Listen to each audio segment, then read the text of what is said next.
Picture a main street, not a famous one, just a regular American town. A hardware store, a diner, a pharmacy, maybe a family-owned grocery that's been there since your grandparents were kids.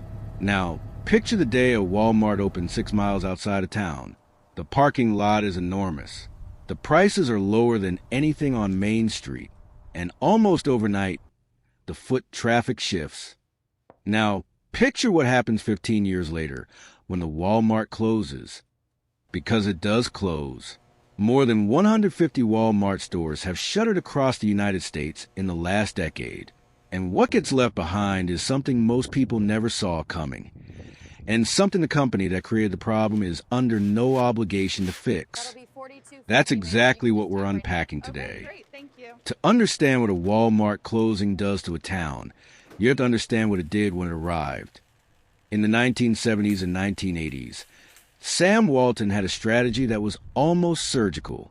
He didn't go after cities first. He went after small towns, places with 10,000 to 50,000 people, places that had local retail ecosystems that had worked for decades but had never competed against anything at Walmart scale. The pitch was simple. Lower prices, everything in one place. No need to drive to 3 different stores. It worked. Within a few years of a Walmart opening, studies found that local grocery stores, hardware stores, and clothing retailers in the same market saw sales drop between 40 and 60%. Some survived. Most didn't. The economists who studied this called it the Walmart effect. The towns called it something else. Here's the number that puts it in perspective. For every 2 jobs a Walmart created when it opened, roughly 3 jobs were lost in the surrounding local retail economy. The store arrived as a solution and quietly became the town's only option. And that's where the trap closes. Once local retail dies, the town becomes a pendant. The Walmart isn't just a store anymore.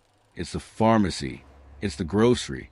It's where you buy school supplies, motor oil, and a birthday card. For a lot of small towns, it becomes the largest employer in the county. Sometimes the only place within 20 miles where you can buy fresh produce. And then the lease comes up for renewal. The numbers don't work, and Walmart leaves. Here's what almost nobody talks about. When a Walmart closes, it doesn't just leave a gap. It leaves a 100,000 square foot building that almost nothing else can fill, surrounded by a parking lot the size of several city blocks, in a location that was deliberately built away from the town center. The big box format that made Walmart so efficient, the massive floor plate, the loading docks, the highway-adjacent location, makes the empty building nearly impossible to repurpose. A school can't use it. A hospital usually won't. A grocery chain coming in to replace it would need to retrofit the entire space. So it sits, and when it sits, the parking lot becomes a symbol that entire generations of that town grow up looking at. Economists call this a retail desert. Researchers at places like the University of Illinois have documented what happens in the years after a Walmart closure. Local unemployment rises. Property values around the site fall. Tax revenue shrinks, which means school budgets shrink, which mean the people with options start leaving. The ones who stay are disproportionately older, lower income, and more dependent on the services that are no longer there.